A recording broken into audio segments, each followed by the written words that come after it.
நான் ஜெயபிரகாஷ் திருவொற்றியூர் டோல்கேட்டில் தான் வசிக்கிறேன். நான் திருவொற்றியூர் டோல்கேட்டில் இருக்க எல்லா நாய்களுக்கும் நாங்கள் சாப்பாடு போட்டுட்ருக்கோம். கிட்டத்தட்ட 400லேருந்து 500 நாய்க்கு வந்து சாப்பாடு போட்டுட்ருக்கோம். இப்போ இந்த நாய் ரோசி நாய் பார்த்தீங்கன்னா எங்கிட்ட ரொம்ப ஃப்ரெண்ட்லியாக இருக்கும், ரொம்ப அன்பை காட்டும். மனுஷாளுங்களை விட ரொம்ப பாசத்தை அதிகமாக எங்ககிட்ட காமிச்சிது. இப்போ நாங்கள் நாய்க்கு பண்ணுறது காரணமே என்னென்னா, நிறைய இடத்துல வந்து பார்த்தீங்கன்னா பப்ளிக் வந்து டாக்ஸ் வந்து கடிக்குது, வண்டியில் போனால் தருத்துது அப்படின்ற மாதிரி சொல்கிறாங்க. அது எதனால தருத்துது, எதனால கடிக்குதுன்றது யாரும் சொல்கிறது கிடையாது. எல்லா நாயுமே கடிக்காது, எதனா ஒரு சில நாய் தான் கடிக்குமே தவிர. அதோட இது பார்த்தீங்கன்னா நீங்கள் யாருனா கல் எடுத்து வச்சிருப்பாங்க, இல்லை வண்டியில் போகும்போது அது மேலே ஏற்றிட்டு இருப்பாங்க, இந்த மாதிரிலாம் பண்ணியிருப்பாங்க.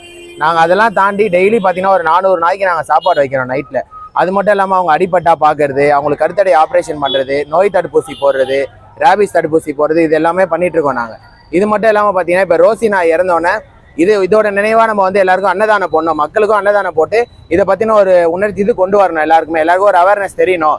இது மாதிரி நாய்க்கு வந்து இதெல்லாம் பண்ணுறாங்க நல்லபடியாக. நாய்ங்க வந்து நம்மளோட பாதுகாப்பாக தான் இருக்குமே தவிர, ஒரு 10-15 வருஷம் முன்னாடி பார்த்தீங்கன்னா யார் வீட்லையுமே சிசிடிவி கேமரா கிடையாது, அப்புறம் சேஃப்டி கேட் யார் வீட்லையும் கிடையாது, வாட்ச்மேன் யாரும் வச்சிருக்க மாட்டாங்க. எல்லாருமே நாய் வளர்ப்பாங்க. தெருவில் இருக்க நாய்களுக்கு பிஸ்கெட் போட்டு சாப்பாடு போட்டு பார்த்துப்பாங்க, அது நம்மளை பார்த்துக்கும். யாரையுமே வெளியாளுங்க அந்த தெருவிலே விடாது, ரொம்ப பாதுகாப்பாக பார்த்துக்கும்.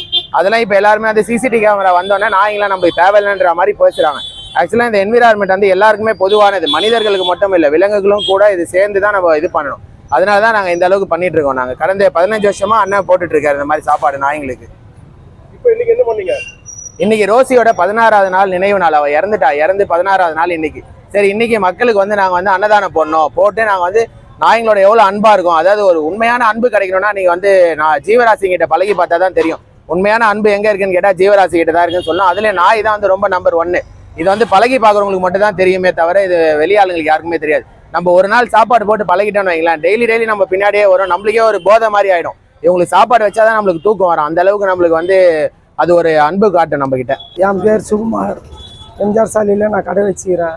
ஆரம்பத்தில் என் கடையாண்ட 2-3 நாய் தான் இருந்தது. அதுக்கப்புறம் இருக்க அப்படியே பெருத்து போய் 10-20 இப்போ இன்னைக்கு 400 நாய்க்கு நான் சாப்பாடு செஞ்சு போடுறேன். எவ்வளோ நாய் செத்துட்ட பார்த்துக்கிறேன். இவன் வந்து பாசக்கார புள்ள. இவன் சாகும் போதும் ரொம்ப கஷ்டப்பட்டேன். எவ்வளோ பேர் கள்ளத்துக்கு அடிக்கிறாங்க. இவன் சாவு இது போல் இருக்குதுன்னு மக்களுக்கு எடுத்து காட்டுறதுக்கோசம் தான் நான் இந்த நிகழ்ச்சியை பண்ணேன். இவனால் நான் ரொம்ப ரொம்ப பாசக்கார புள்ள ரோசி. ஆனால் என்ன சொன்னாலும் கேட்குறாள். அவன் ஒரு நோயால் இறந்துட்டான், எங்களால் தாழ முடியும்.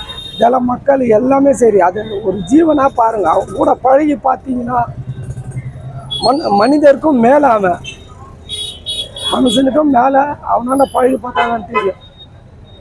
அவன் என்னால் பேச முடியல. ஏன்னா அந்த அளவுக்கு நான் 10 வருஷம் வளர்த்துட்டான் அவனை. இன்னும் என் கடையாண்டிய இன்னும் ஒரு 10 நாய் இருக்குது. இவன் ரோசி வந்து 10 வயசுக்காரன். இன்னும் அவனுடைய வயசு மேற்கொண்டுலாம் இருக்கிறாங்க. 13 வயசு டாக்கெல்லாம் இருக்குது. என்னங்க 10வது இதுக்கு இன்றைக்கி 30 கிலோ 35 கிலோ அரிசி கறியெல்லாம் போட்டு 400 நாய்க்கு நான் சாப்பாடு நான் ஒரு 9-10 வருஷமாக வச்சுன்னு தான் இருக்கிறேன். 4 நாயில் ஆரம்பிச்சது இன்றைக்கி 400 நாயில் இருக்குது. மக்கள்லாம் வந்து அந்த நாயாக நினைக்காதீங்க, ஒரு ஜீவனாக நினச்சி உங்கள் கையில் கிடைக்கிற ஒரு 5 ரூபா பிஸ்கெட்டு போட்டால் கூட உங்களுக்கு உங்கள் பின்னாடி எதிர்பார்ப்பானா கண்டி எப்போ வருவார் அவர் நம்மளுக்கு ஒரு பிஸ்கெட்டு போடுவாருலாம் பார்ப்பான். அவன் கடிக்கிறார்ல. இன்றைக்கி இந்த எம்ஜிஆர் சாலையில் இருக்கும்போது சில பசங்களாம் வந்து அவனுங்க தூங்குகிற டைமில் அவன் தலையாண்டை வந்து செருப்பை தேய்ச்சின்னு போகிறானுங்க. வண்டியில் செருப்பை தேய்ச்சின்னு போகும்போது அவன் அதிர்ச்சி ஆகிறான். அதே தான் வந்து அவன் கோவம் என்னாவது நம்மளை யாரும் அடிக்க வராங்க அப்படின்ட்டு தான் ஓடுறான். நான் கண்டி வண்டி பின்னாடி இங்கே ஒரு 4-5 பசங்க இதே வேலை. அவன் குழந்தைங்க தூங்கினிருந்தா தலை கிட்ட அப்படியே பைக்கில் செருப்பை தேய்ச்சின்னு போகுது. இது எல்லாம் நடக்குது. அந்த ஜீவனுங்களுக்கு மக்கள்லாம் சேர்ந்து வாயில்லாத ஜீவனாக பாருங்க, அது போதும். இன்னைக்கு வந்து ரோசிமாவுக்கு 16வது நினைவு நாள் கொண்டாடினேன்.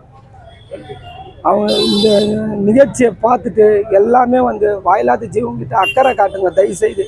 அவன் கடிக்கிறான்னு பார்க்காதீங்க, அவங்ககிட்ட பழகினாதான் தெரியும்.